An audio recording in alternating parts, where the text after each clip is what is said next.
Welcome to The Explainer. Today, we're jumping right into part 2 of the election blues. Who benefits when we don't vote? Think about how much time we spend arguing over politics, right? We've got the Thanksgiving dinner debates, those relentless social media flame wars, 24/7 news cycles literally dedicated to picking apart every single political move. We obsess over who gets to vote, how the elections are run, voter roll accuracy, all of it.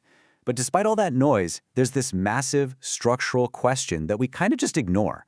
What actually happens to democracy when millions of eligible voters simply don't participate? So today, we're going to figure out exactly who wins when we just don't show up. I mean, really think about it. When millions of people don't vote, does that political power just disappear? We often act like if we sit an election out, our individual power is locked away in some civic vault, unspent, untouched, perfectly preserved for the next time we decide to engage. We kind of assume that incredibly low turnout somehow pauses the system, or maybe invalidates the result, or at the very least sends this resounding message of protest that brings the political machine to a screeching halt. But does the power of a non-voter actually just vanish into thin air? The answer is an emphatic no. The election just continues. In politics, much like in physics, power is never truly destroyed, it just transfers. Nobody magically intercepts your unused ballot, but the election absolutely does not need your vote to press forward and finalize a result. The people and the organizations who do stay involved, they simply become a much larger, heavier piece of the puzzle. The big takeaway here is that democracy absolutely abhors a vacuum. That power you choose not to exercise doesn't just evaporate, it redistributes directly to whoever actually bothered to show up. Let's look at a real number. 25.26%.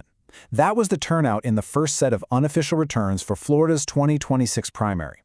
Meaning, a mere quarter of the electorate decided the outcome, while over 10 million active registered voters simply left their ballots on the table.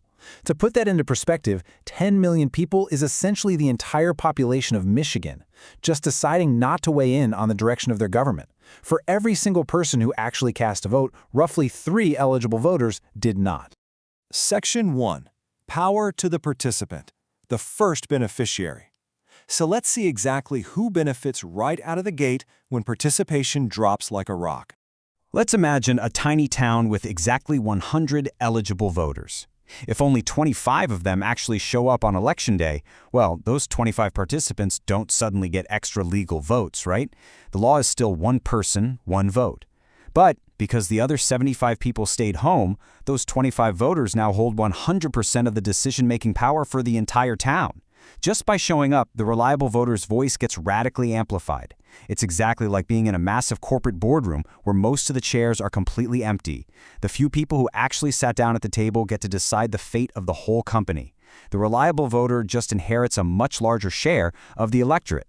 Which brings us to Section 2, a non-random electorate and demographic disparities. Because here's the thing, that smaller group left deciding our elections, it is not just a random sample of the population. When turnout shrinks, it shrinks very unequally. Take a look at the 2022 midterms. Older adults, those 65 and older, made up about 24% of the citizen population, but they cast over 30% of the actual votes, so they were heavily overrepresented. Meanwhile, younger adults, ages 18 to 29, made up nearly 20% of the population, but cast less than 12% of the votes. They were severely underrepresented. And why does this matter to us? Well, because politicians look closely at this exact math when deciding whose problems to solve. If you're a lawmaker, you are heavily incentivized to focus on, say, Medicare and retirement benefits over entry-level job markets and student loans. Why? Simply because one demographic consistently hires and fires you, and the other one doesn't. And a really clear participation gradient also emerges when we look at family income. The data shows that folks making over $100,000 are overrepresented by 8.3 percentage points compared to their share of the population. On the flip side, lower-income citizens, particularly those in families making under $20,000, are noticeably missing from the voting booth. Now, to be clear, it's absolutely not that higher-income citizens are doing something wrong by voting. They're just exercising their rights. But the consequence is that the menu of political priorities naturally skews toward the economic interests of higher-income families, while the urgent needs of those with fewer resources kind of get pushed to the back burner. Education tells the exact same story. In the 2024 presidential election, there was a staggering 30-point gap between high school graduates who voted at about 53% and those with advanced degrees who voted at over 82%. This brings us to a really crucial realization. Non-voters are not randomly distributed. They are systematically younger, poorer, and less formally educated. Low turnout fundamentally changes the very makeup of the electorate. It means the active, voting population is essentially occupying a completely different socioeconomic reality than the nation at large. Section 3, the campaign feedback loop, or campaigns know who votes. This brings us right into campaign strategy. Because campaigns have limited time, limited money, and limited staff, they relentlessly target the exact people they know will actually show up. It becomes this aggressive, self-feeding cycle. Campaigns are at their core data-driven machines. They identify reliable voters and they pour their outreach and resources directly into that specific group. Because these voters get all the mailers, the door knocks, the targeted attention, their participation and political clout just keep increasing. But if you're someone who rarely votes, you sit completely outside of this algorithm. You get less outreach, less persuasion, less attention, which understandably leads to even more disengagement. Those who stay home become politically invisible. And frankly, it just becomes incredibly cheap and easy for the entire political system to ignore them. Moving on to Section 4, the primary election multiplier, shaping the menu. Let's shift over to the primary elections and see how this builds into an even larger systemic ripple effect. We call this the primary multiplier. Because primary turnout is often exceptionally low, a tiny fraction of the population holds immense power over the entire electoral process. Think of it like a group of 10 friends going out to dinner, but only 2 people actually bother to look at the menu and order the food for the whole table. Come November, the rest of the electorate just has to eat whatever was put in front of them. A tiny electorate makes the first, most critical decision, and the much larger general electorate just chooses among the survivors. Now, we have to be strictly neutral and objective here when we look at the data. It is a very popular talking point to claim that low turnout primaries always produce radical or extreme candidates. But actually, the academic research is highly mixed on this. Studies have found that primary voters often have very similar demographic attributes and policy attitudes to the rank-and-file voters within their own parties. So a small primary electorate doesn't automatically guarantee extremist candidates. What it does guarantee is highly unrepresentative control. It guarantees that a very select few are setting the agenda for the absolute many. Section 5. Money never stays home. The power of the purse. So far, we've talked entirely about voters, but we really need to track another massive source of political participation to get the full picture here. $6.3 billion.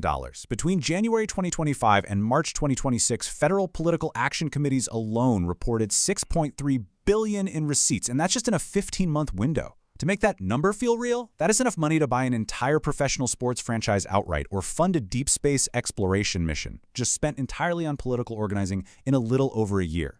It really goes to show just how relentlessly heavily organized interests participate in our system day in and day out.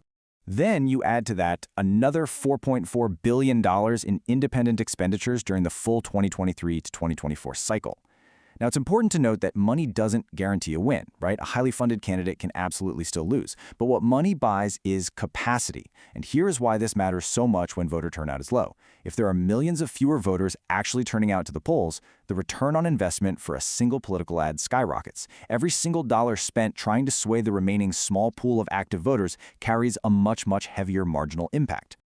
There's a saying that perfectly encapsulates this reality. When the voter stays home, the donor does not necessarily stop donating.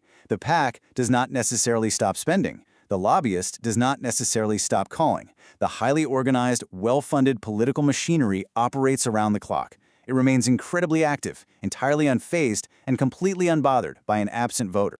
Finally, Section 6. Who actually benefits? The final tally. Let's wrap this up and answer the central question of our explainer today. The beneficiaries are simply the ones who stay in the game. It's the consistent voters, whose individual ballots suddenly weigh much more. It's the organized activists who face less resistance when shaping party nominations. It's the data-driven campaigns who can operate with way less friction and highly target their spending. It's the donors, the PACs, and the lobbyists working the halls of power without interruption. Now, none of these groups are gaining illegitimate power. They are absolutely playing by the rules. But they gain significantly greater relative influence simply because they stay passionately engaged while millions of others walk away from the table. We so often look at the state of politics with deep frustration, feeling like our voices just don't matter. But this requires a pretty profound shift in mindset. Sometimes the most accurate answer isn't they took our power, it's we left some of it on the table.